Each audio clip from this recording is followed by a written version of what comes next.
Assalamualaikum warahmatullahi wabarakatuh, teman-teman. Selamat datang kembali di channel YouTube saya, Mang Dana Tukang Buku. Akan kembali membacakan untukmu novel berjudul Rahasia di Rumah Suamiku karya Wafa Farha. Siapa? Tanyaku sambil mengamati perempuan cantik di hadapan. Jujur kecantikan yang alami. Khas gadis desa tanpa polesan make up itu membuatku iri dan cemburu. Kalau aku jadi Mas Yusuf, aku pun pasti juga akan jatuh cinta kepadanya. Namun, bukankah itu salah? Apa suamiku itu sengaja memilihku sebagai istrinya? Karena aku dianggap polos lantaran lulusan pesantren. Dengan begitu, aku akan mudah ditipu dan hubungannya dengan perempuan cantik ini berjalan dengan lancar. Wanita parubaya menyahut pertanyaanku. Yang kutanya mereka ini siapa? Bukan kegiatan yang biasa mereka lakukan. Apa ibu ini sengaja menjawab dengan retorika? Maksudku tauria dalam balagoh. Seperti penjelasan ustazah dulu, ada tipe-tipe orang yang pandai bicara dan mengecoh lawan bicaranya. Ibu ini sengaja membuat pernyataan yang gak jelas maknanya, hingga aku tak memahami itu secara jelas. Kemari, setiap hari. Baiklah, ku ikuti saja permainan ini. Kalau benar dugaanku, Mas Yusuf hanya memanfaatkanku, aku tak akan tinggal diam. Tak peduli aku mencintainya atau tidak, aku akan menjebloskannya ke dalam penjara karena telah menjebak gadis baik-baik sepertiku. Ibu itu mengangguk, lalu kualihkan tatapan pada putrinya, dan dia tersenyum padaku. Ya Rob, cantik sekali. Senyumnya sangat manis. Kenapa sakit melihat wanita lain lebih cantik dariku? Kami yang membersihkan rumah ini. Oh, mulutku membulat. Lalu mengajak mereka masuk karena terlalu lama berdiri di depan pintu. Setelah menutup pintu, dua wanita itu berjalan begitu saja ke arah dapur. Tanpa permisi padaku, keningku sampai berkerut-kerut. Aku pun mengikuti mereka dengan penuh tanya. Barangkali mereka memang sudah terbiasa di rumah ini. Ah, kamu tak boleh lengah, Hana. Ibu dan anaknya itu berjalan melewati Mas Yusuf yang tampaknya sibuk dengan gawainya. Dia pasti tengah menghubungi dokter itu. Mengubah rencana karena aku tak jadi meninggalkan rumah. Mari tuan, ibu itu mengangguk lalu berjalan begitu saja melewati Mas Yusuf bersama sang perempuan cantik. Suamiku hanya membalas anggukannya seolah tak peduli pada kehadiran mereka. Ini aneh, berarti dugaanku salah lagi. Mereka kesini memang hanya bersih-bersih, pantas saja rumah ini selalu tampak rapi. Dik, Mas berangkat dulu ya. Mas Yusuf kini bangkit dan mendekat padaku. Pria itu mengelurkan tangan, dan aku segera meraih untuk dicium bagian punggungnya. Iya mas, baik-baik di rumah. Ucapnya sembari tersenyum mengusap kepalaku. Dia yang semalam dingin kenapa bersikap seperti ini? Kamu sangat membingungkan, Mas. Apa kamu sengaja mempermainkanku? Aku terus bertanya dalam hati, dengan tatapan ke arah saku. Di mana ponsel itu diletakkan? Kalau saja aku punya indera keenam dan tahu isi semua ponselmu, pasti hatiku tak segunda ini sekarang. Ah, kalau punya indera keenam, hal pertama yang kulakukan adalah mencari tahu isi di balik lantai 2. Saking senewan pada pradugaku sendiri, aku jadi berpikir yang tidak-tidak. Langkahku mengikuti Mas Yusuf yang berjalan ke arah pintu. Saat itulah kutanyakan mengenai dua wanita tadi. Mas, mereka bantu-bantu. Sampai jam berapa? Tanyaku. Mas nggak tahu, Dik. Cuma setelah semua beres, Mas izinkan mereka pulang. Oh, apa Dik karena terganggu dengan mereka? Kalau memang terganggu ya biar Mas berhentikan. Oh, enggak Mas. Ucapku cepat. Kasihan nanti mereka kehilangan pekerjaan. Ucapku sok baik. Meski itu juga salah satu alasannya, tapi alasan utamanya adalah jelas aku tak mungkin bisa mengurus rumah sebesar ini sendirian. Ya sudah, Mas pergi dulu ya. Pria tampan itu tersenyum tipis. Aku senang dia tersenyum untukku, hanya untukku. Entah bagaimana kalau nanti ada kenyataan lain bahwa senyumnya itu juga milik orang lain, apa aku akan sanggup? Assalamualaikum, ucapnya yang menjauh dari pintu. Waalaikumsalam. Aku mendesah menatap punggung lebarnya yang bergerak ke arah mobil. Mas, kamu ini pria yang nyeri sempurna. Tampan, santun, soleh dan baik. Kalau saja tak ada bilik itu dan kamu tak menolakku semalam, hidupku pasti sangat sempurna sekarang ini. Selepas mobil yang dikendarai Mas Yusuf keluar dari pekarangan rumah yang luas dan hilang dari tatapan, aku pun berjalan ke dapur. Barangkali bisa mengorek info dari mereka. Saat memasuki area dapur, wanita parubaya tengah membereskan meja makan bekas kami sarapan, sementara perempuan muda tengah mencuci perabot di wastafel. Bu, panggilku pada si ibu.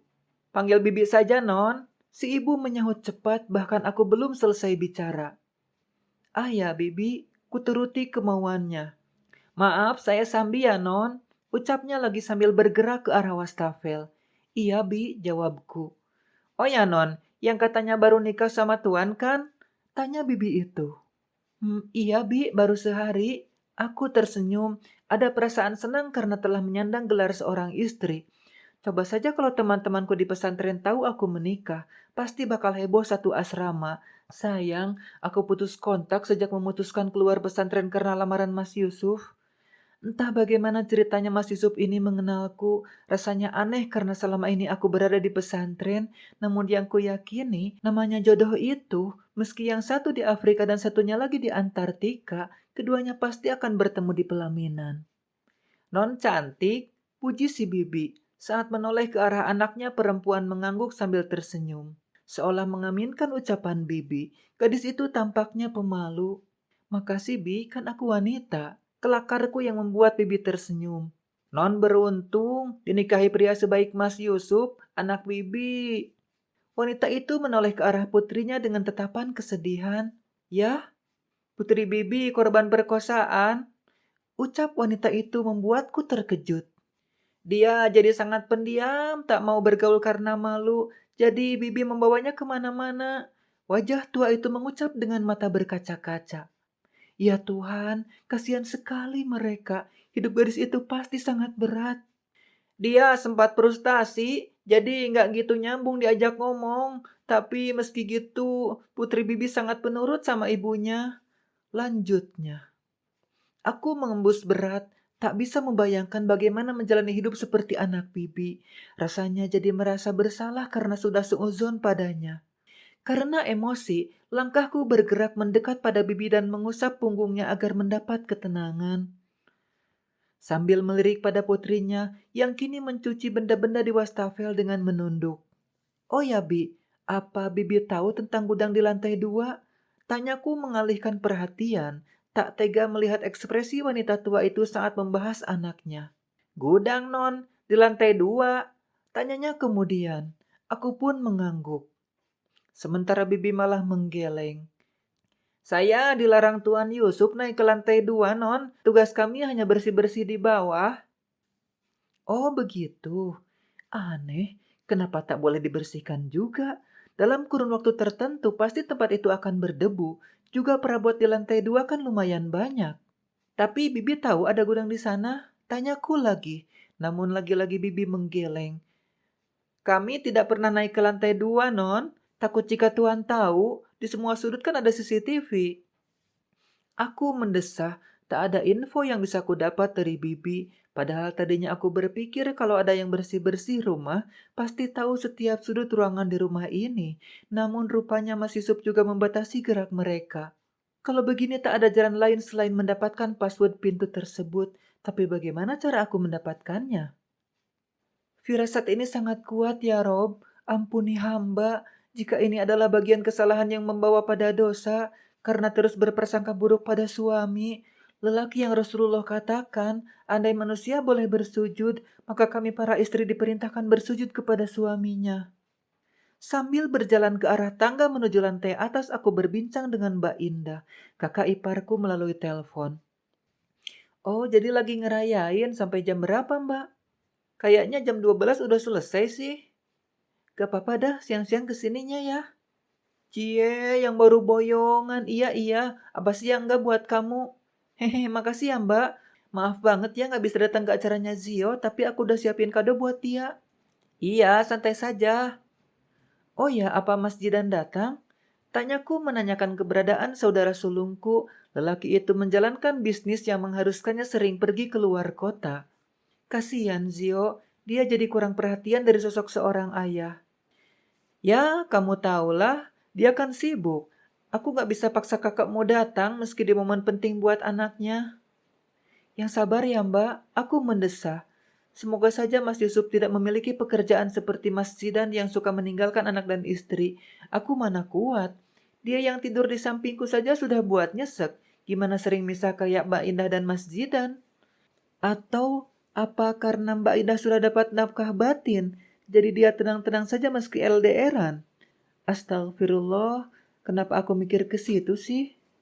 Oh ya, kayaknya Papa dan Mama nggak bisa ke sana deh, Nak. Soalnya Papa mau ketemu kolega dan harus bawa Mama buat dampingi. Ucap wanita di ujung telepon membuatku terhenyak karena melamun soal nafkah batin. Kayaknya aku harus berpuasa besok supaya bisa mengendalikan perasaanku. Padahal sebelum nikah, meski sudah dijelaskan bagaimana sunnah berhubungan suami istri, aku tak pernah seperti ini. Sering menghayal yang tidak-tidak. Mungkin karena saat single belum ada objek yang membawa berpikir ke arah sana. Berbeda dengan sekarang, ada Mas Yusuf yang dalam sekejap mampu menyihirku dengan kesolehan dan ketampanannya. Ah, soleh apanya, Han? Mana ada lelaki soleh yang dusta pada istrinya? Berhenti bucin, Han. Fokus pada tujuan. Kamu harus tahu apa yang sebenarnya terjadi dan siapa sebenarnya Yusuf itu. Tak peduli pada paras tampan dan sikap baiknya jika itu hanya topeng. Oh ya sudah Mbak, gak apa-apa. Mbak aja sama Zio. Tambahin Mbak dapur biar rame ya. Pintaku lagi. Suasana ini harus tampak ramai. Biar Mas Yusuf tak curiga ini hanya bagian dari rencanaku untuk membongkar rahasianya. Iya deh ya, udah dulu nak. Aku mau siapin makan buat tamu-tamu. Kudongakkan kepala, menatap CCTV mengarah pada tangga, lalu di atap persis depan kamarku. Ia mengarah ke lorong hingga ujung sana.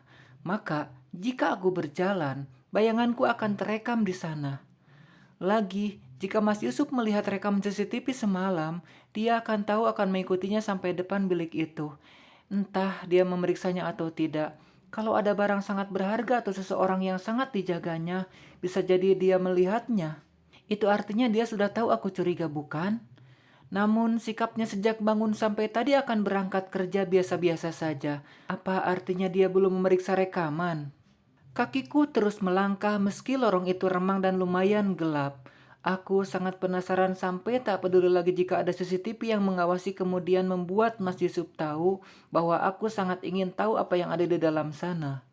Lamat-lamat, terdengar langkahku sendiri, seolah memecah keheningan yang terjadi di lorong gelap sepanjang jarak kamar dan ujung koridor. Kenapa juga tempat ini didesain gelap sih? Udah kayak dukun aja kamu, Mas. Ujarku bermonolog. Punya ruang rahasia, datang tengah malam, punya bekas cakaran. Apa kamu miara kunti? His, mikir apa sih kamu, nak? Aku sudah berdiri lagi di depan pintu dengan password itu. Benar-benar buntu otakku memikirkan cara membobol pintu ini. Tak ada suara sama sekali. Oh ya, aku ingat sesuatu. Segera aku balikan tubuh ke arah atas sekitar bilik. Adakah CCTV yang mengarah persis ke pintu ini? Jika iya, nah, aku menemukannya. Persis di atas sana saat mendongak, sebuah kamera berkedip mengarah padaku. Kalau begitu, aku bisa tahu passwordnya di sana, bukan? Tapi, di mana aku mendapat rekaman CCTV di rumah ini? Tak membuang waktu, aku pun bergegas ke kamar, membuka semua lemari besar. Barangkali ada komputer atau laptop di sana. Namun tak ada, tak habis akal. Langkah ini bergerak ke ruang kerja yang untung saja tidak dikunci. Aku membuka semua laci. Mataku melebar kala melihat isi laci kedua. Bukan laptop yang kudapat, tapi foto-foto yang tak asing buatku. Siapa ini? Kudekatkan foto itu. Pria yang tampak dari samping itu adalah Mas Zidan, kakakku. Ia tengah mengenakan kemeja digelung hingga siku dan memakai kacamata hitam. Lalu foto-foto lain dari tangannya yang di-zoom tepat di bagian arloji hingga tampak merek benda tersebut. Ada apa dengan foto-foto ini? Apa mereka dekat? Sejauh ini, yang ku tahu mereka tak saling mengenal hingga datang hari pernikahan kami. Jelas-jelas hari itu Mas Yusuf memperkenalkan dirinya. Sebab hari di mana lamaran terjadi, Mas Zidan sedang ada di luar negeri. Ah, sudahlah, nanti saja ku cari tahu. Ada hal yang lebih penting untuk diurus sekarang. Nyaris semua tempat kuperiksa tak kutemukan apa-apa di ruang kerja Mas Yusuf.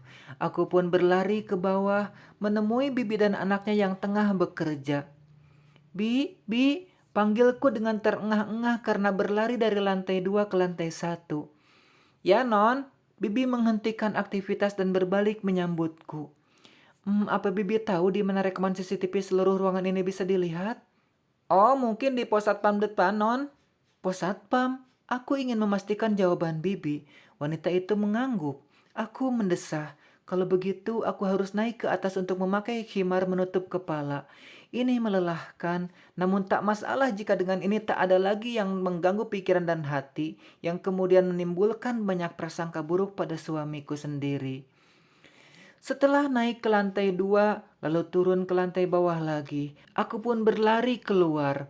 Pos satpam terletak sekitar 500 meter dari rumah, tepat di pintu gerbang setelah masuk area rumah kami yang luas. Assalamualaikum, Pak. Waalaikumsalam, Mbak istrinya Tuan Yusuf. Tanya pria yang memakai seragam keamanan itu. Iya, saya Hana, istri Mas Yusuf. Oh ya, Pak, boleh saya melihat rekaman CCTV? Oh ya, tentu saja non, boleh. Pria itu kemudian memperlihatkan rekamannya padaku. Mataku melebar menyimak detik demi detik video yang terputar di komputer. Setelah ini, aku akan menangkap basah kamu, Mas.